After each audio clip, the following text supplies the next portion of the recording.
ಶ್ರೀ ಗುರುಭ್ಯೋ ನಮಃ. ಹರಿ ಓಂ.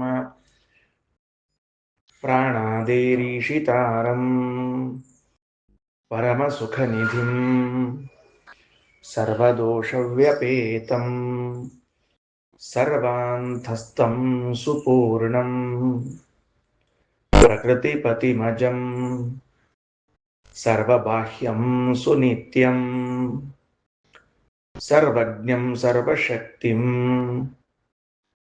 ಸುರಮುನಿಮನುಜಾದ್ಯೈಃ ಸದಾ ಸೇವ್ಯಮಾನಂ ವಿಷ್ಣುಂ ವಂದೇ ಸದಾಹಂ ಸಕಲಜಗದನಾದ್ಯಂತ ಮಾನಂದದಂ ತಂ. ಸರಿ, ನನ್ನ ಹೃದಯದಲ್ಲಿದ್ದ ಭಗವಂತನಿಗೂ ನನಗೂ ವಿಶೇಷವಾದ ಅನುಬಂಧ, ಸಂಬಂಧ, ಅನುಗ್ರಹ, ಪ್ರೇಮ ಇದೆ ಅಂತನ್ನುವುದನ್ನು ತಿಳಿಸ್ಲಿಕ್ಕೆ ಉಪನಿಷತ್ತು ಉಪಯೋಗಿಸಿಕೊಂಡ ದಾರಿ, ಮಾರ್ಗ, ದೃಷ್ಟಾಂತ ಯಾವುದು? ಜಾಗೃತ್ ಸ್ವಪ್ನ ಸುಷುಪ್ತಿಗಳನ್ನ ಪ್ರೇರಣೆ ಮಾಡ್ತಾನೆ ಅಂತನ್ನುವುದು ಒಳ್ಳೆ ಹಾದಿ. ಇದನ್ನ ಹಿಡ್ಕೊಂಡು ಹೋದ್ರೇನೆ ನಮಗೆ ತಿಳಿತದೆ ಅಂತ ಹೇಳಿ ಹೊರಟಿದ್ದಾರೆ. ಅದರಲ್ಲಿ ನಿನ್ನೆ ದಿವಸ ನಾವು ಕೇಳಿದ್ದು ಸುಷುಪ್ತ್ಯವಸ್ಥೆಯ ಕಥೆಯನ್ನ ಕೇಳಿದ್ದೇವೆ. ಇವತ್ತು ಸ್ವಪ್ನಾವಸ್ಥೆಯ ವಿಚಾರವನ್ನು ತಿಳಿದುಕೊಳ್ಳಿಕ್ಕೆ ಹೊರಟಿದ್ದೇವೆ. ತೆಗೆದುಕೊಳ್ಳ್ರಿ.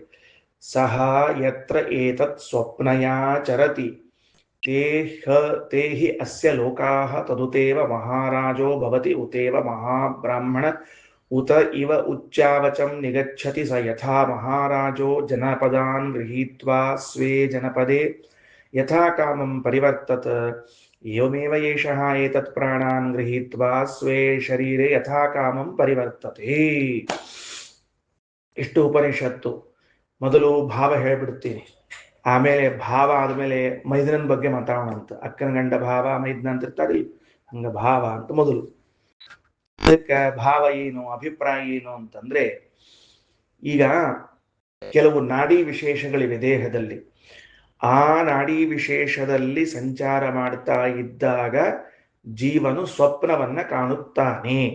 ಅದರಲ್ಲಿ ಭಗವಂತ ಹಾಗೂ ಜೀವ ಇಬ್ರೂ ಕೂಡ ಆ ನಾಡಿ ವಿಶೇಷಗಳಲ್ಲಿ ಸಂಚಾರ ಮಾಡ್ತಿರ್ತಾರೆ. ಎಲ್ಲವನ್ನೂ ಒಂದೇ ಗ್ರಂಥದಲ್ಲಿ ಹೇಳಬಾರದು, ಹೇಳಲಿಕ್ಕೆ ಆಗೋದಿಲ್ಲ ಅನ್ನೋ ಉದ್ದೇಶದಿಂದ ಆ ನಾಡಿ ವಿಶೇಷಗಳನ್ನು ಬೇರೆ ಗ್ರಂಥದಲ್ಲಿ ಹೇಳ್ಯಾರ. ಆ ಬೇರೆ ಗ್ರಂಥದಲ್ಲಿ ಹೇಳಿದ್ದಕ್ಕಾಗಿ ನಾಡಿ ವಿಶೇಷ ಅಂತಿಷ್ಟೇ ಶಬ್ದವನ್ನು ಬಳಸ್ಲಿಕ್ಕತ್ತೀನಿ. ಅಷ್ಟನ್ನೇ ತಿಳ್ಕೊಳ್ರಿ. ಆ ನಾಡಿ ವಿಶೇಷಗಳಲ್ಲಿ ಭಗವಂತ ಹಾಗೂ ಜೀವರು ಸಂಚಾರ ಮಾಡ್ತಾ ಇರ್ತಾರೆ. ಆ ಸಂದರ್ಭದಲ್ಲಿ ಸ್ವಪ್ನವನ್ನ ಕಾಣ್ತಾನೆ ಈ ಜೀವ, ತೋರಿಸ್ತಾನೆ ಆ ಭಗವಂತ. ಇಬ್ರು ಇರ್ತಾರೆ ಸ್ವಪ್ನ ಕಾಲದಲ್ಲಿ.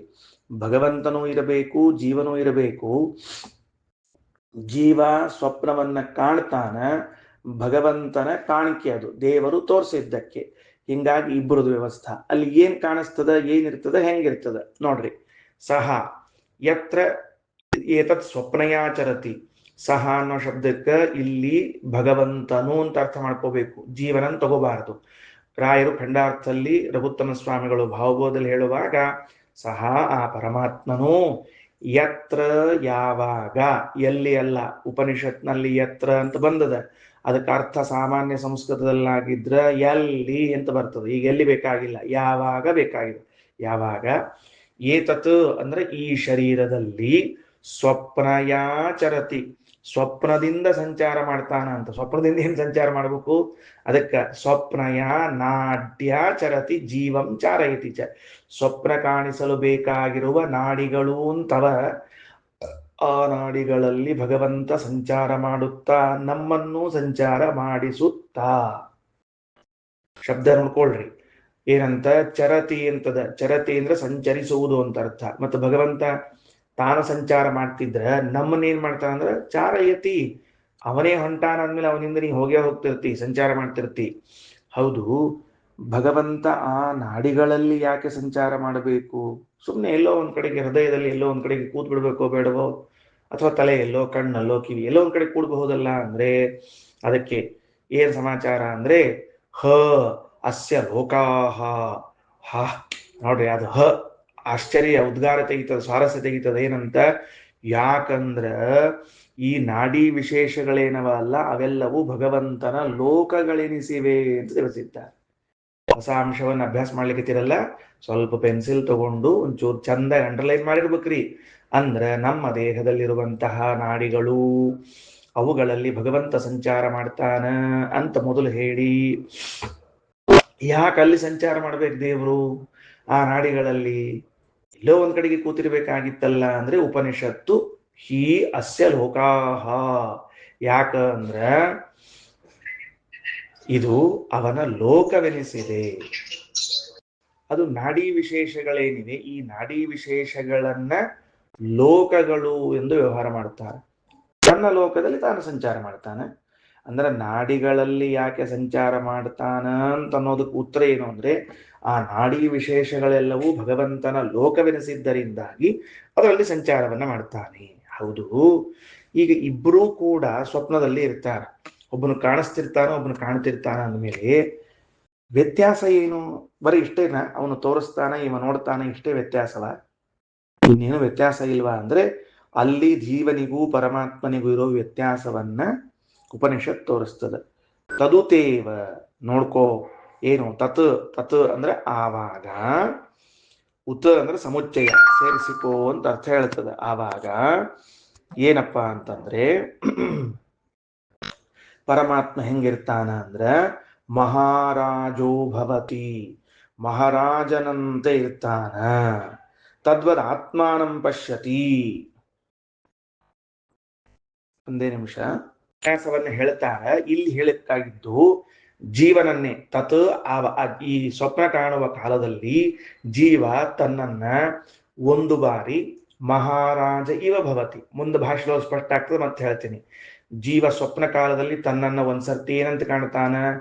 ರಾಜಾದಿರಾಜ ರಾಜ ಮಾರ್ತಾಂಡ ಮಹಾರಾಜ ಅಂತ ಕಾಣ್ತಾನವ. ಯಾಕೆ ಹೇಳ್ರಿ? ಎಚ್ಚರಿದ್ದಾಗ ಹಿಂಗೆಲ್ಲ ಕಂಡ್ರೆ ಬಾಜಕ್ನವ್ರು ಬಿಡಂಗಿಲ್ರಿ ನಮ್ಮನ್ನು ಕಾಣ್ಲಿಕ್ಕೆ.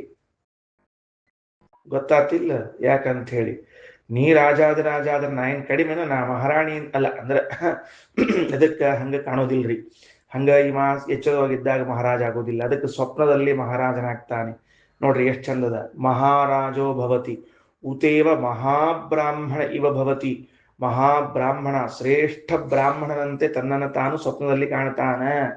ಮಹಾರಾಜನಂತೆ, ಶ್ರೇಷ್ಠ ಬ್ರಾಹ್ಮಣನಂತೆ ಕಾಣ್ತಾನ. ಉತೇವ ಅಥವಾ ಉಚ್ಚಾವಚಂ ನಿಗಚ್ಚತಿ, ತನ್ನನ್ನ ಬಹಳ ಎತ್ತರದ ಪ್ರಾಣಿಯೋ, ಶ್ರೇಷ್ಠ ಪ್ರಾಣಿಯೋ ಅಥವಾ ಅವಚ ಪ್ರಾಣಿಯೋ, ಕಡಿಮೆಯಾಗಿರುವಂತಹ ಪ್ರಾಣಿಯೋ ಹಾಗೆ ತಿಳಿದುಕೊಳ್ತಾನ.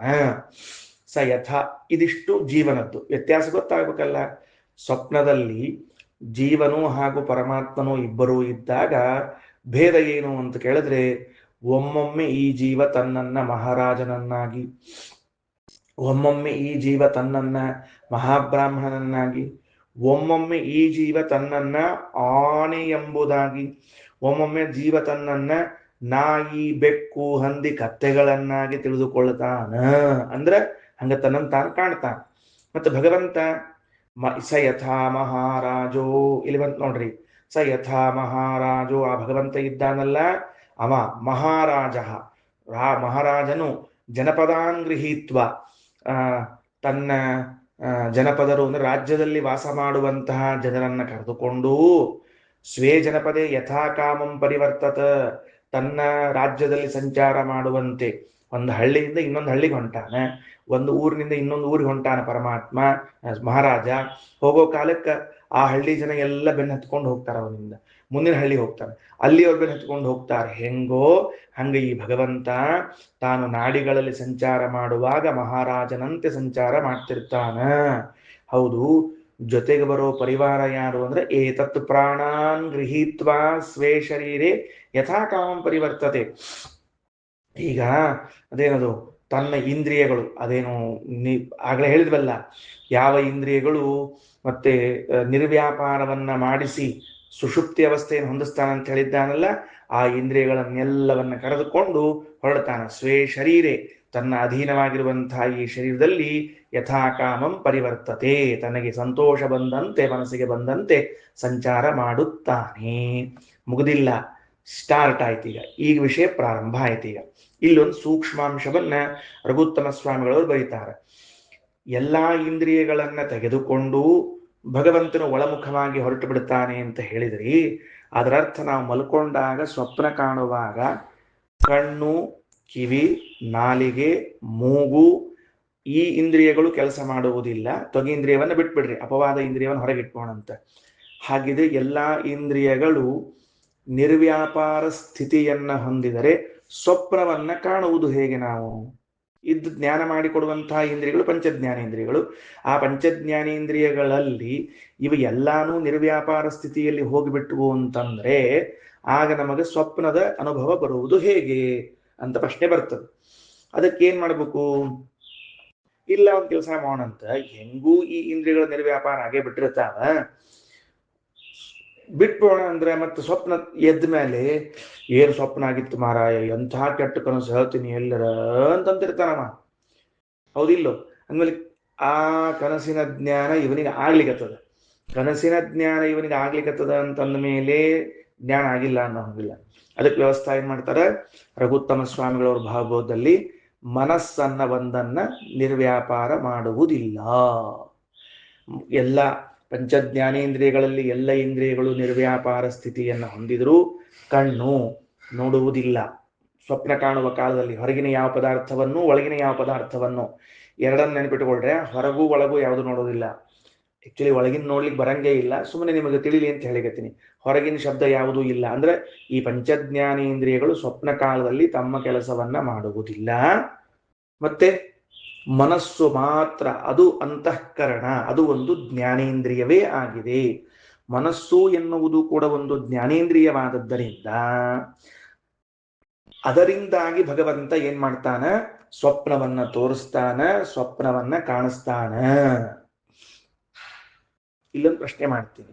ಪ್ರಶ್ನೆ ಮಾಡಿ ಏನ್ ಪ್ರಶ್ನೆ ಮಾಡ್ತೀನಿ? ಇಲ್ಲೊಂದು, ಹೌದು, ಇಲ್ಲಿ ಮನಸ್ಸನ್ನ ನಿರ್ವ್ಯಾಪಾರಗೊಳಿಸುವುದಿಲ್ಲ. ಯಾಕೆ ಅಂತಂದ್ರೆ ಮತ್ತೆ ಸ್ವಪ್ನದಲ್ಲಿ ಆದದ್ದನ್ನ ತಿಳ್ಕೋಬೇಕಲ್ಲ, ಇವ ಜ್ಞಾನ ಆಗಬೇಕಲ್ಲ ಅಂತ. ಯಾಕೆ?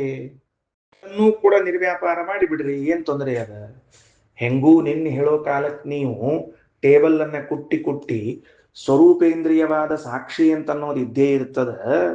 ಅಂದ ಮೇಲೆ ಉಳಿದದ್ದು ಎಲ್ಲಾ ಇಂದ್ರಿಯಗಳು ಹೋದ್ರೂ ಕೂಡ ಈ ಇಂದ್ರಿಯದಿಂದ ಜ್ಞಾನ ಆಗ್ತದ ಅಂತ ನಿನ್ನೆ ಅಷ್ಟು ಗಟ್ಟಿ ಹೇಳಿದ್ರಿಲ್ಲ. ಮತ್ತೆ ಮೋಕ್ಷದಾಸತೆಗೆ ಬರ್ತಾವ ಅವೆಲ್ಲ ಅಂತ ತಿಳ್ಕೊಂಡು ಹೇಳಿದ್ರಿಲ್ಲ. ಹಂಗಿದ್ರೆ ಇಲ್ಲೂ ಮುಗಿಸ್ರಿ, ಏನ್ ತಪ್ಪದ? ಸ್ವಪ್ನ ಕಾಲದಲ್ಲೂ ಕೂಡ ಮನಸ್ಸನ್ನು ನಿರ್ವ್ಯಾಪಾರ ಮಾಡಿಬಿಡ್ಲಿ ಹರಿ. ಹೆಂಗ ಪಂಚಜ್ಞಾನೇಂದ್ರಿಯಗಳನ್ನು ನಿರ್ವ್ಯಾಪಾರ ಮಾಡಿರ್ತಾನ, ಅವುಗಳು ಏನೋ ಕೆಲಸವನ್ನ ಮಾಡೋದಿಲ್ಲ, ಹಂಗ ಮನಸ್ಸನ್ನು ನಿರ್ವ್ಯಾಪಾರ ಮಾಡಿಬಿಡ್ಲಿ. ಸಾಕ್ಷಿಯಿಂದಲೇ ಸ್ವಪ್ನವನ್ನ ಕಾಣುವಂತಾಗಲಿ. ಏನ್ ಗಂಟು ಹೋಯ್ತು ಇವನಿಗೆ? ಹಂಗ ಮಾಡಬಹುದಲ್ಲ ಅಂತ ಒಂದು ಅಧಿಕವಾದ ಪ್ರಶ್ನೆ. ಉತ್ತರ ಹೀಗಿದೆ ನೋಡ್ರಿ. ಸ್ವಪ್ನ ಕಾಣುವಾಗ ನಮಗೇನು ಎಚ್ಚರ ಇರಬೇಕು? ಈಗ ನಮಗೇನು ಎಚ್ಚರ ಇರಬೇಕು ಸ್ವಪ್ನ ಕಾಣುವಾಗ ಅಂದ್ರೆ, ಸ್ವಪ್ನ ಇದು ಸಂಸ್ಕಾರವನ್ನ ಉಪಾದಾನವನ್ನಾಗಿಟ್ಟುಕೊಂಡು ಬರ್ತದೆ. ಸ್ವಪ್ನ ಇದಕ್ಕೆ ಉಪಾದಾನ ಕಾರಣ ಯಾವುದು? ಸಂಸ್ಕಾರ. ಘಟಕ್ಕೆ ಉಪಾದಾನ ಕಾರಣ ಮಣ್ಣು, ಬಟ್ಟೆಗೆ ಉಪಾದಾನ ಕಾರಣ ನೂಲು, ಪಾಯಸಕ್ಕೆ ಉಪಾದಾನ ಕಾರಣ ಹಾಲು, ಸಕ್ಕರೆಗಳು.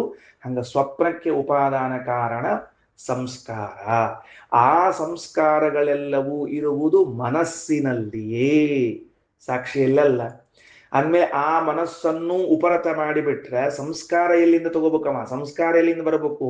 ಸಂಸ್ಕಾರ ಅಂದ್ರೆ ಏನು? ನಥಿಂಗ್ ಬಟ್ ಮನಃ.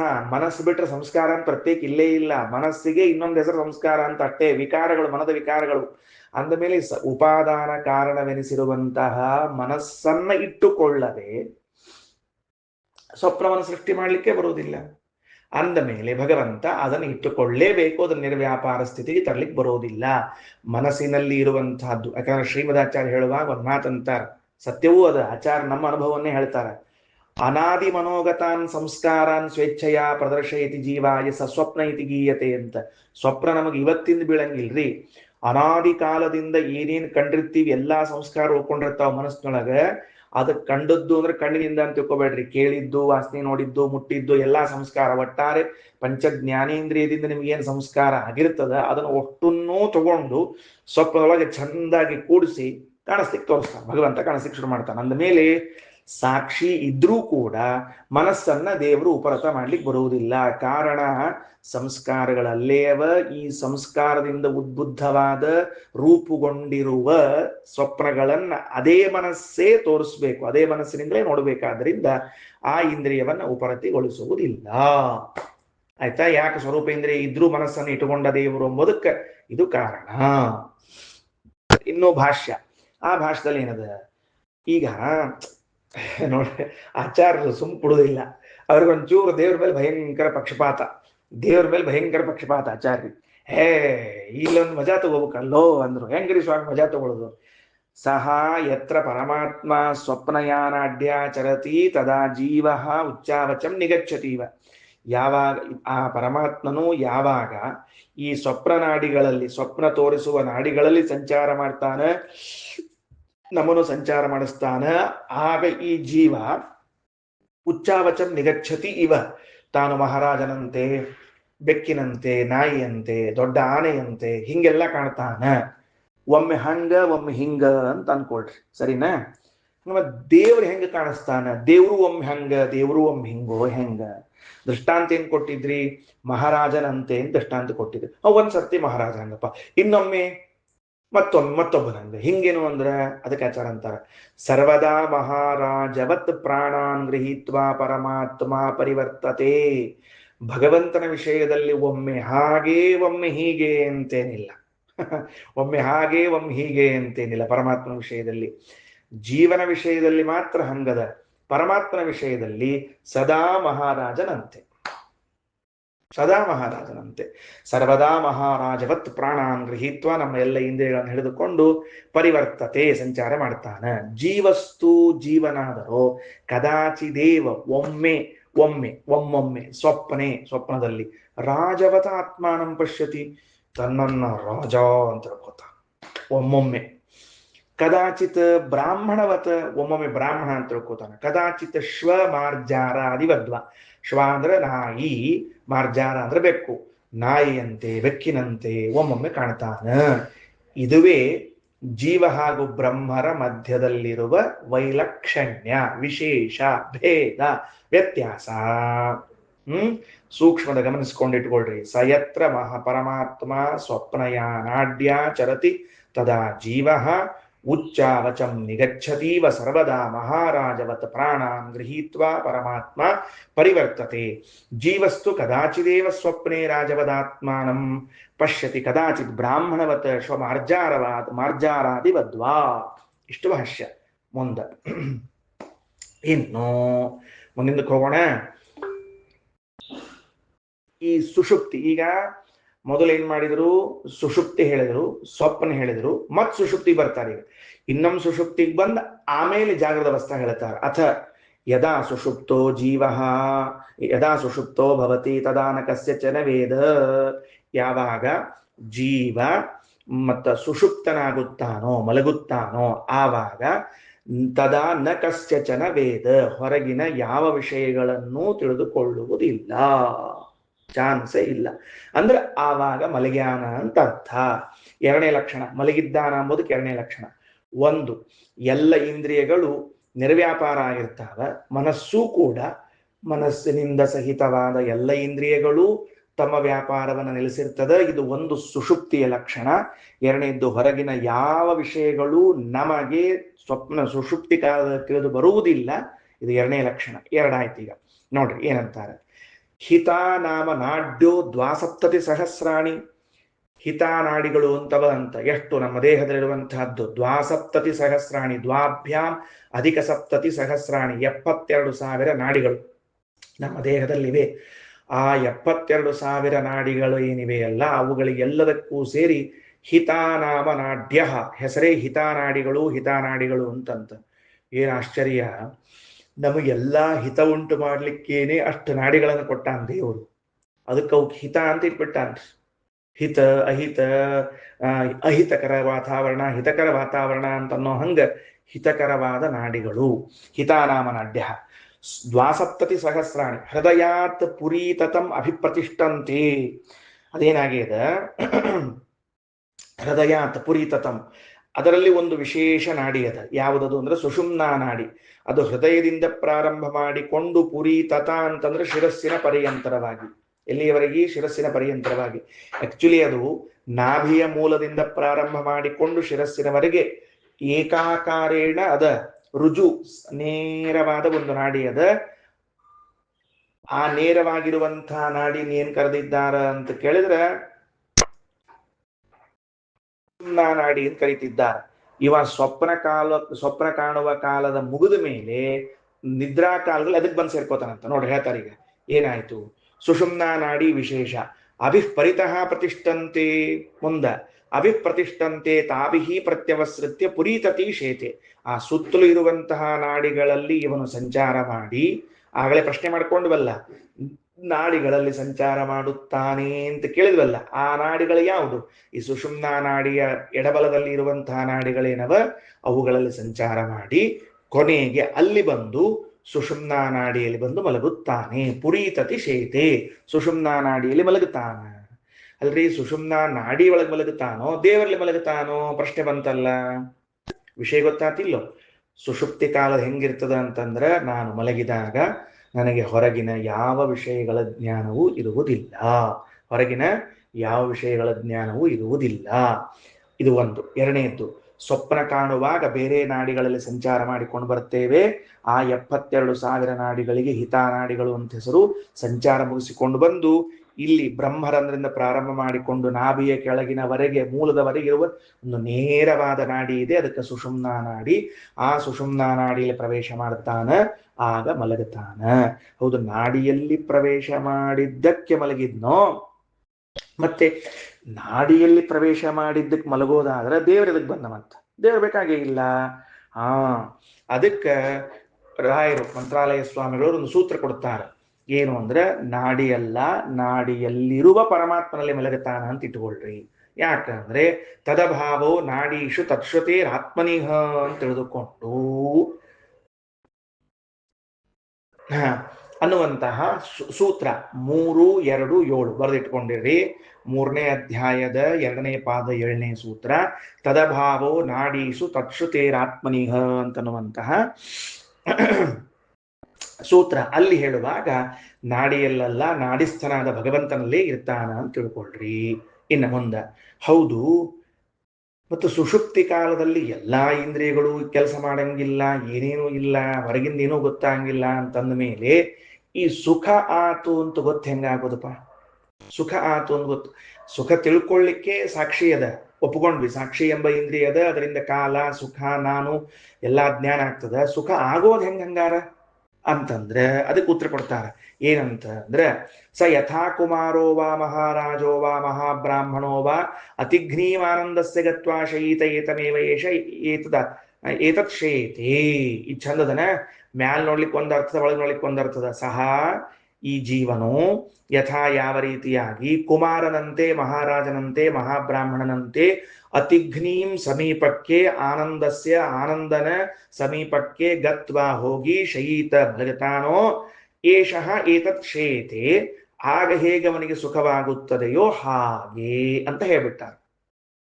ಏನಂಗಂದ್ರೆ, ಉಪನಿಷತ್ತು ಓದೀನಿ, ಶಬ್ದಶಃ ಅದೇನದ ಅದನ್ನಷ್ಟ ಹಂಗ ಅನುವಾದ ಮಾಡಿದ್ದೀನಿ. ವಿಷಯವನ್ನು ಹೇಳ್ತೀನಿ. ಈಗ ಏನು ವಿಷಯ ಅಂತಂದ್ರೆ, ನೋಡ್ರಿ, ಇಲ್ಲಿ ಭಗವಂತನ ಸಮೀಪಕ್ಕೆ ಹೋದ ಕುಮಾರನಿಗೆ ಸಂತೋಷವಾಗ್ತದೆ, ಮಹಾರಾಜನಿಗೆ ಸಂತೋಷವಾಗ್ತದೆ, ಮಹಾಬ್ರಾಹ್ಮಣನಿಗೆ ಸಂತೋಷವಾಗ್ತದೆ.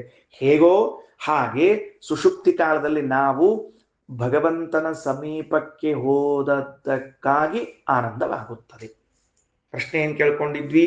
ಎಲ್ಲಾ ಇಂದ್ರಿಯ, ಎಲ್ಲಾ ವಿಷಯಗಳು ಇಲ್ಲವೇ ಇಲ್ಲ, ಉಪರತ ಆಗಿಬಿಟ್ಟದ, ಸುಷುಮ್ನಾ ನಾಡಿಯೊಳಗೆ ಪ್ರವೇಶ ಮಾಡಿ ಮಲ್ಕೊಂಡ್ಬಿಟ್ಟಾನ ಅಂತಂದ ಮೇಲೆ ಇವನಿಗೆ ಆನಂದ, ಸುಖ ಎಲ್ಲಿಂದ ಆಗಬೇಕು ಅಂತ ಪ್ರಶ್ನೆ ಕೇಳಿದ್ರಲ್ಲ. ಭಗವಂತನ ಸಾಮೀಪ್ಯದಿಂದಾಗಿ ಆನಂದ ಆಗುತ್ತೆ. ಏನು ಉತ್ತರ ಕೊಟ್ಟೆವು? ಭಗವಂತನ ಸಾಮೀಪ್ಯ. ಆ ಸಾಮೀಪ್ಯದಿಂದ ಇವನಿಗೆ ಆನಂದವಾಗುತ್ತದೆ. ನಿಮ್ಮ ಹತ್ರ ಬಂದ್ವಿ, ಇಷ್ಟ ಆನಂದ ಆತು ಅಂತ ಕೆಲವು ಅಂತಿರ್ತಾರಿಲ್ಲೋ. ಅವು ಕ್ಷೇತ್ರಕ್ಕೆ ಹೋದ್ವಿ, ಏನ್ ಆನಂದ ಆತಪ್ಪ ಎಲ್ಲರ. ಆ ಕ್ಷೇತ್ರದಾಗಿದ್ರೆ ಒಂದು ಆನಂದ. ಮಳಖೇಡಕ್ಕೆ ಹೋದ್ವಿ, ಆನಂದ ಆತು. ಮಂತ್ರಾಲಯಕ್ಕೆ ಹೋದ್ವಿ, ಆನಂದ ಆತು. ಮಣ್ಣೂರಿಗೆ ಹೋದ್ವಿ ಆನಂದ ಆತು ಅಂತ. ಮಣ್ಣೂರು, ಮಂತ್ರಾಲಯ, ಮಳಖೇಡ, ಹಿಂಗ ಆ ಕ್ಷೇತ್ರಕ್ಕೆ ಹೋದ್ರೆ ಆನಂದ. ಅಲ್ಲೇ ನೀವು ಪ್ರತ್ಯೇಕ ಮಾಡ್ಬೇಕಾಗಿಲ್ಲ, ಅವರ ಸಾಮೀಪ್ಯವೇ ನಿಮಗೆ ಆನಂದವನ್ನ ತಂದು ಕೊಡ್ತದೆ ಅಲ್ವಾ? ಹಾಗೆಯೇ ಭಗವಂತನ ಸಾಮೀಪ್ಯವನ್ನ ಹೊಂದಿದ್ದಕ್ಕೇನೆ ಇವನಿಗೆ ಆನಂದ ಆಗ್ತದೆ. ದೃಷ್ಟಾಂತ ಏನು ಅಂತ ಕೇಳಿದ್ರೆ, ಕುಮಾರನು ಹೇಗೆ ಭಗವಂತನ ಸಮೀಪಕ್ಕೆ ಹೋಗ್ತಾನಲ್ಲ, ಆಗ ಅವನಿಗೆ ಹೇಗೆ ಆನಂದ ಆಗ್ತಲ್ಲ ಹಾಗೆ. ಈ ಕುಮಾರ ಯಾರು ಪ್ರಶ್ನೆ ಅಲ್ರಿ ಆಚಾರ, ಯಾ ಕುಮಾರ್ರಿ ಅವ, ಹೇಳ್ರಿ ನಮಗ ಅಂತ ತಿಳ್ಕೊಂಡಂದ್ರೆ, ರುದ್ರದೇವರಿಗೆ ಕುಮಾರ ಅಂತ ಹೆಸರು. ಎಷ್ಟು ಚಂದ ನೋಡ್ರಿ ಹೆಸರು, ಕುಮಾರ ಅಂತ ಬರ್ಕೊಂಡಿಟ್ಕೊಳ್ರಿ. ಇನ್ನ ಮಹಾರಾಜ ಅಂದ್ರೆ ಯಾರು ಅಂದ್ರೆ ವಾಯುದೇವರು. ಮಹಾಬ್ರಾಹ್ಮಣ ಅಂದ್ರೆ ಯಾರು ಅಂತಂದ್ರೆ ಬ್ರಹ್ಮದೇವರು. ರಘುತ್ತಮ ಸ್ವಾಮಿಗಳು ಪ್ರಶ್ನೆ, ಹೌದ್ರಿ ಈ ಕುಮಾರ ಅನ್ನೋ ಶಬ್ದಕ್ಕೆ ಇದ್ದಕ್ಕಿದ್ದಂಗೆ ರುದ್ರದೇವರು, ಮಹಾರಾಜ ಅನ್ನೋ ಶಬ್ದಕ್ಕೆ ವಾಯುದೇವರು, ಮಹಾಬ್ರಾಹ್ಮಣ ಅನ್ನೋ ಶಬ್ದಕ್ಕೆ ಇದ್ದಕ್ಕಿದ್ದಂಗೆ ಮತ್ತೆ ನೀವು ಬ್ರಹ್ಮದೇವರು ಅಂತ ಎಲ್ಲಿಂದ ಅರ್ಥ ತಂದ್ರಿ? ಒಂದು ಅರ್ಥ ಹೇಳೋ ಕಾಲಕ್ಕೆ ಒಂದು ಪ್ರಮಾಣ ಅಂತ ಬೇಕು. ಏನೋ ನಂಗೆ ಹೇಳ್ಬೇಕು ಅನ್ನಿಸ್ತು ಅಂತ ಹೇಳಬಾರದು ಅಂದ್ರೆ ಅದಕ್ಕಂತ ಒಂದು ಶ್ರುತಿಯನ್ನು ತೋರಿಸ್ತಾರೆ. ಕುಮಾರಶ್ಚಿತ್ ಪಿತರಂ ಬಂದಮಾನಂ ಪ್ರತಿ ನನಾಮ ರುದ್ರೋಪಯಾಂತಂ ಇತಿ ಶ್ರುತೇ ಕುಮಾರೋ ರುದ್ರ. ಒಂದು ಶ್ರುತಿ, ಯಾವ ಶ್ರುತಿಯನ್ನ ಶ್ರೀಮದಾಚಾರ್ಯರು ಪಾಶುಪತ್ ಏನದು ಪತ್ಯುರ ಸಾಮಂಜಸ್ಯ ಅಂತ ತಿಳ್ಕೊಂಡು ಪತ್ಯುರಧಿಕರಣ ಅಂತ ಬರ್ತದ, ಆ ಅಧಿಕರಣದಲ್ಲಿ ಹೇಳುವಾಗ ಒಂದು ಶ್ರುತಿ ಉದಾಹರಣೆ ಮಾಡ್ಯಾರ ಶ್ರೀಮದಾಚಾರ್ಯ. ಆ ಶ್ರುತಿಯಲ್ಲಿ ರುದ್ರದೇವರಿಗೆ ಕುಮಾರ ಅಂತ ಹೆಸರದ. ಅದನ್ನ ರಘುತ್ತಮ ಸ್ವಾಮಿಗಳವರಲ್ಲಿ ತಂದು ನೋಡ್ರಿ, ಆ ಶ್ರುತಿಯಲ್ಲಿ ರುದ್ರದೇವರಿಗೆ ಕುಮಾರ ಅಂತ ಕರೆದದ್ದರಿಂದ ಇಲ್ಲಿಯೂ ಕೂಡ ಕುಮಾರ ಅನ್ನೋ ಶಬ್ದಕ್ಕೆ ರುದ್ರ ಅಂತ ಅರ್ಥ ತಗೊಳ್ರಿ. ಕೆಳಗೆ ಭಾಷೆದಾಗದನ, ಅದು ಮುಂದೆ ಆ ಭಾಷೆದಾಗಿದ್ದದನ್ನು ತಗೊಂಡು ಈಗ ಹೇಳಿಕತ್ತೀನಿ. ಕೆಳಗೆ ನೋಡ್ರಲ್ಲಿ, ಆನಂದಸ್ಯ ಪರಮಾತ್ಮನಃ ಅತಿಗ್ನೀಂ ಸಮೀಪಂ, ಆನಂದ ರೂಪನಾದ ಭಗವಂತನ ಸಾಮೀಪ್ಯವನ್ನ ಪಡೆದಾಗ ಕುಮಾರ ರುದ್ರ, ಮಹಾರಾಜೋ ವಾಯು, ಮಹಾಬ್ರಾಹ್ಮಣೋ ಬ್ರಹ್ಮ. ಸರಿನಾ? ಇಲ್ಲಿ ಆ ಕುಮಾರ ಶಬ್ದಕ್ಕೆ ರುದ್ರ ಅಂತ ಹೆಂಗ ಅರ್ಥ ಬಂತು ಅಂದ್ರೆ ಭಾವಬೋಧಕಾರರು ಆ ಶ್ರುತಿಯನ್ನು ತೆಗೆದುಕೊಳ್ಳ್ರಿ. ಸರಿ ಆಯ್ತು, ಕುಮಾರ ಶಬ್ದ. ಮಹಾರಾಜ ಅನ್ನೋ ಶಬ್ದಕ್ಕೆ ವಾಯುದೇವ್ರಿಗೆ ಹೆಂಗ್ ಬಂತು ಅಂತ ಕೇಳಿದ್ರೆ, ಈಗ ಇದೇ ಬೃಹದಾರಣ್ಯಕದಲ್ಲಿ ಒಂದು ಬಂದದ ಬ್ರಾಹ್ಮಣ. ಏನು ಬಂದದ ಅಂತಂದ್ರೆ, ಬ್ರಹ್ಮದೇವರು ಯಾವ ಯಾವ ಜಾತಿಯ ದೇವತೆಗಳನ್ನು ಸೃಷ್ಟಿ ಮಾಡಿದ್ದಾರೆ ಅಂತ ಹೇಳುವಾಗ ಸ್ವತಃ ತಾವು ಬ್ರಾಹ್ಮಣರಾಗಿ ವಾಯುದೇವರೇ ಮೊದಲಾದವರನ್ನ ಕ್ಷತ್ರಿಯ ಜಾತಿಯ ದೇವತೆಗಳನ್ನು ಸೃಷ್ಟಿ ಮಾಡ್ಯಾರ ಅಂತ ಬಂದಿತ್ತು. ಹಾಗಾಗಿ ಮಹಾರಾಜ ಅಂದ್ರೆ ಕ್ಷತ್ರಿಯ ಜಾತಿಯಲ್ಲಿ ಶ್ರೇಷ್ಠನಾದ ವಾಯುದೇವರನ್ನೇ ಮಹಾರಾಜ ಅಂತ ತಗೋಬೇಕು. ಕ್ಷತ್ರ ಜಾತ್ಯಭಿಮಾನೀತು ಪವನೋ ಅಂತ ಹಿಂದೆ ಹೇಳ್ಯಾರ.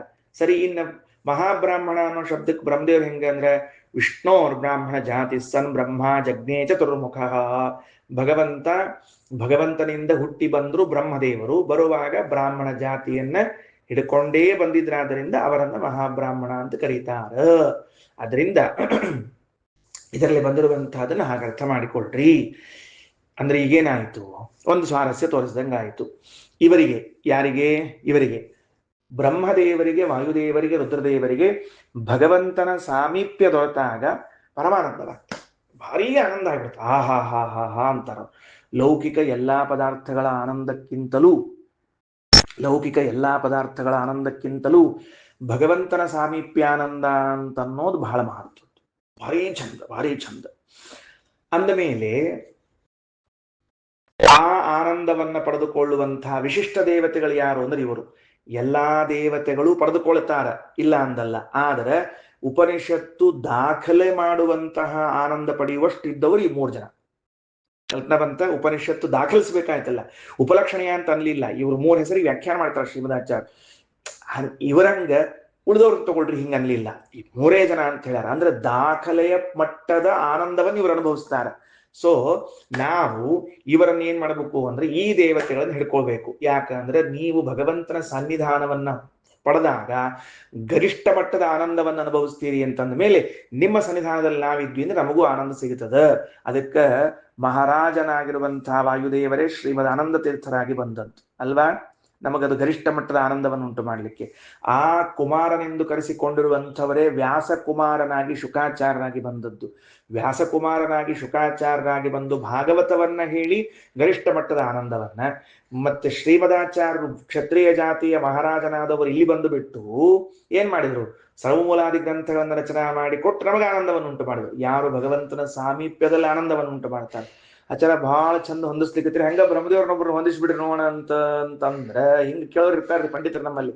ಇಲ್ಲ ಅಂತಂದಿಲ್ಲ. ಅವ್ರಿಗೆ ಒಂದ ಉತ್ತರ ಏನಪ್ಪಾ ಅಂತಂದ್ರೆ, ಬ್ರಹ್ಮದೇವರಿಗೆ ಅವತಾರ ಇಲ್ಲ ಆದ್ರಿಂದ ಅವ್ರನ್ನ ಹೇಳಿಕ್ ಬರುವುದಿಲ್ಲ. ಬ್ರಹ್ಮಣೋ ನಾವತಾರೋಸ್ತಿ ಸನ್ನಿಧಾನಂತೂ ಕೇವಲಂ. ಬ್ರಹ್ಮದೇವರ ಅವತಾರವಿಲ್ಲ ಆದ್ರಿಂದಾಗಿ ಅವ್ರು ಬರಲಿಲ್ಲ. ಅಂತೂ ಈ 3 ಜನ ದೇವತೆಗಳು ಭಗವಂತನ ಸಾಮೀಪ್ಯದಲ್ಲಿ ಆನಂದ ಪಡ್ತಾರಾದ್ದರಿಂದ ಅವರೇ ಅವತಾರ ಮಾಡಿ ಬಂದಾಗ ಅವರ ಸಾಮೀಪ್ಯವನ್ನು ನಾವು ಪಡೆದ್ರೆ ನಮಗೂ ಪರಮಾನಂದವಾಗುತ್ತದೆ. ಇನ್ನು ಮುಂದೆ ಆಯಿತು. ಕೆಳಗಡೆಗೆ ಭಾಷ್ಯ. ನಹಿ ಜೀವ ವಿಜ್ಞಾನಪೂರ್ವಕಂ ಪ್ರಾಣಾನಾಂ ವಿಜ್ಞಾನ ಆದತ್ತೆ. ಇಲ್ಲ, ಈ ಮಂತ್ರದಲ್ಲಿ ದೇವರು ಎಲ್ಲ ಇಂದ್ರಿಯಗಳನ್ನು ಉಪರತಗೊಳಿಸಿದ ಅಂತ ಯಾಕೆ ಹೇಳಬೇಕು? ಜೀವನೇ ಮಾಡೋಣ ಅಂತ ಹೇಳ್ಬೋಣ ಅಂತ. ಅಯ್ಯೋ ಹುಚ್ಚ, ವಿಜ್ಞಾನೇನ ವಿಜ್ಞಾನಂ ಅಂತದ. ದೇವರು ಇಚ್ಛಾಪೂರ್ವಕವಾಗಿ ಎಲ್ಲ ಇಂದ್ರಿಯಗಳನ್ನ ಉಪರತಗೊಳಿಸ್ತಾನ ಅಂತದ ವಾಕ್ಯ. ಇದನ್ನು ಜೀವನಿಗೆ ಇಟ್ಟುಕೊಂಡ್ರೆ ಜೀವನು ತನ್ನ ಇಚ್ಛೆಯಿಂದ ತನ್ನೆಲ್ಲ ಇಂದ್ರಿಯಗಳನ್ನು ಉಪರತಗೊಳಿಸಿದ ಅಂತ ಅರ್ಥ ಬರ್ತದ? ಚಾನ್ಸೇ ಇಲ್ಲ. ಹಂಗ್ ಬರ್ತಿತ್ತು ಅಂದ್ರೆ ಈ ಕ್ಷಣಕ್ಕೆ ನಾನು ಇಂದ್ರಿಯ ಕೆಲಸ ಮಾಡೋದು ನಿಲ್ಲಿಸ್ಲಿ ಅನ್ಬೇಕಾಗಿತ್ತು ನಾನು. ಆಗೋದಿಲ್ಲ. ಅದಕ್ಕೆ ಶ್ರೀಮದಾಚಾರ್ಯ ಅಂತಾರೆ ಈ ವಾಕ್ಯ ಪರಮಾತ್ಮನಿಗೆ ಹೊಂದಿಸ್ಬೇಕು. ಯಾಕಂದ್ರೆ ಭಗವಂತನೊಬ್ಬನೇ ಇಚ್ಛಾಪೂರ್ವಕವಾಗಿ ನಮ್ಮ ಇಂದ್ರಿಯಗಳನ್ನ ಉಪರತಗೊಳಿಸ್ತಾನ, ನಿರ್ವ್ಯಾಪಾರ ಮಾಡ್ತಾನ. ಜೀವ ತನ್ನ ಇಂದ್ರಿಯಗಳನ್ನ ತನ್ನ ಇಚ್ಛಾಪೂರ್ವಕವಾಗಿ ಕೆಲಸ ಮಾಡದೇ ಇದ್ದಂತೆ ನೋಡಿಕೊಳ್ಳಿಕ್ ಸಾಧ್ಯ ಇಲ್ಲ. ಮತ್ತ ಮುಂದಿನ ವಾಕ್ಯದಲ್ಲಿ ನಚ ಸರ್ವ ಪ್ರಾಣ ಲೋಕ ದೇವಭೂತಾನಾಂ ಸೃಷ್ಟ.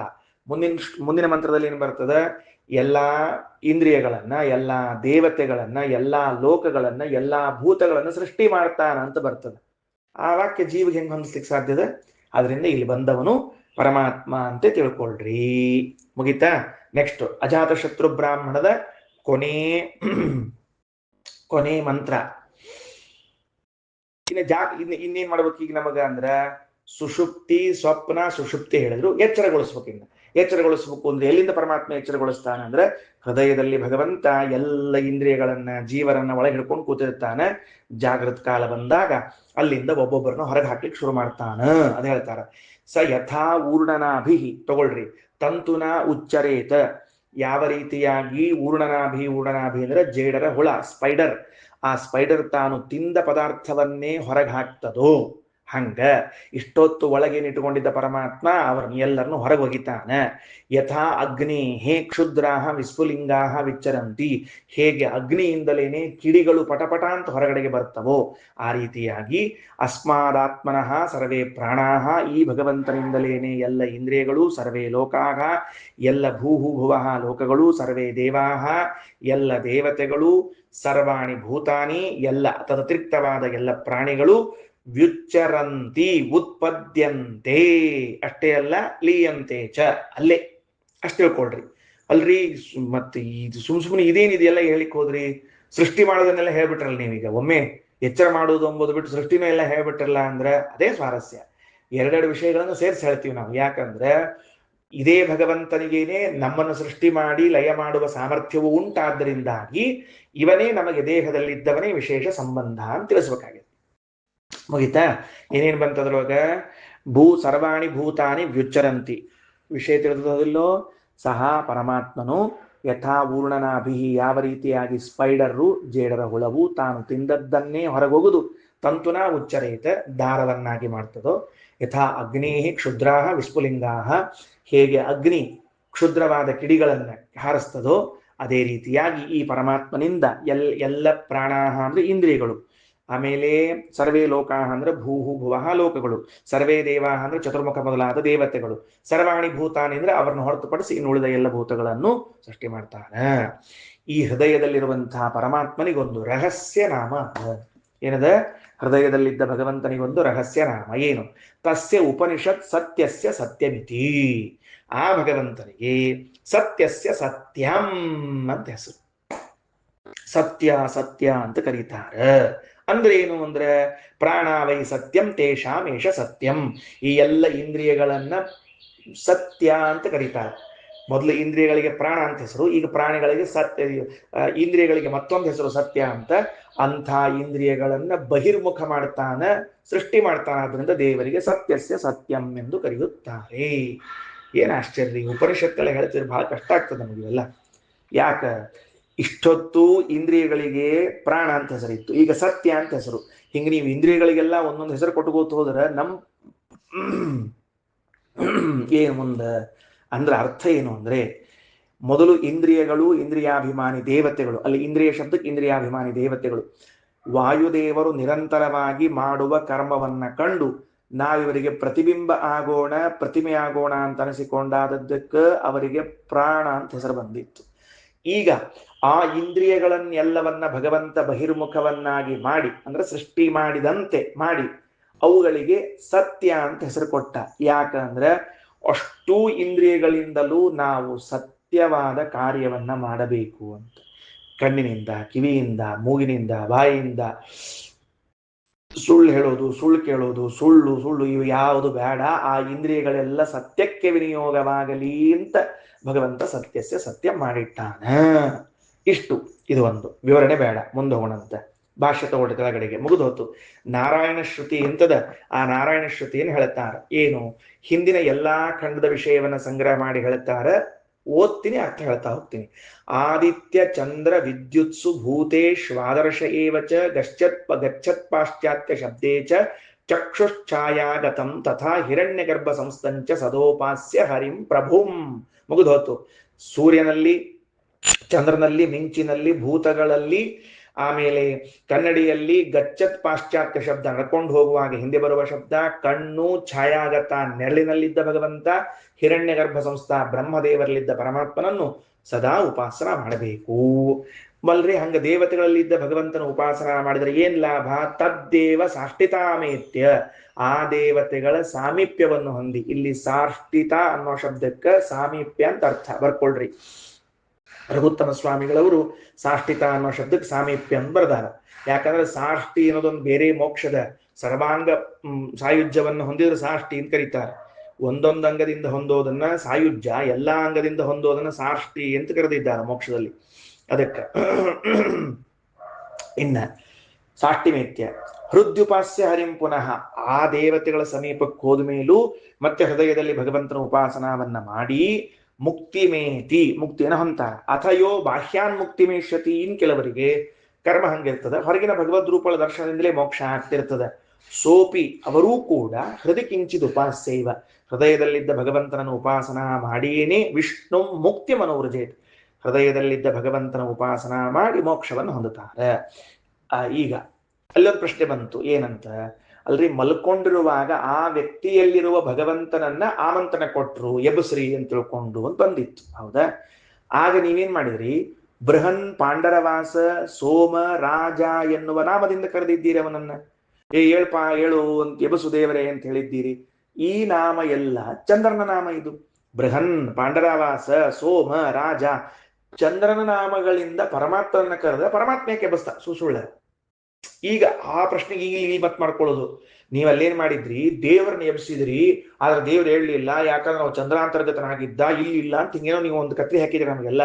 ನಮ್ ಪ್ರಶ್ನೆ ಇರೋದ ಏನದ ಅಂದ್ರೆ, ಸೋಮ ಅನ್ನೋ ಹೆಸರು ಚಂದ್ರಂದದ, ಅದರಿಂದ ಇವನ್ ಕರೆದ್ರೆ ಏನ್ ಸಂಬಂಧದ? ಬಾ ಯಾನಿ ಸೂರ್ಯಾದಿ ನಾಮಾನಿ ವಿಷ್ಣೋಸ್ತಾನಿನ ಸಂಶಯ. ಮೊದಲನೆಯದ್ದು, ಈ ಸೂರ್ಯ, ಚಂದ್ರ, ವಿದ್ಯುತ್ತು, ಭೂತ, ದರ್ಶ, ಆದರ್ಶ ಎಲ್ಲಾ ನಾಮಗಳು ಭಗವಂತನ ನಾಮಗಳೇ ಹೊರತಾಗಿ ಇವರ ನಾಮಗಳಲ್ಲ. ಆದ್ದರಿಂದ ಅಜಾತಶತ್ರು ಎಂಬ ರಾಜ ಅವನು ಎಷ್ಟು ಉನ್ನತ ಮಟ್ಟದ ಜ್ಞಾನ ಇದ್ದವನಾಗಿದ್ದ ಅಂದ್ರೆ, ಈ ಪ್ರತಿನಾಮಗಳು ಭಗವಂತನನ್ನ ಹೇಳುತ್ತದೆ ಎನ್ನುವ ಜ್ಞಾನ ಇತ್ತವನ.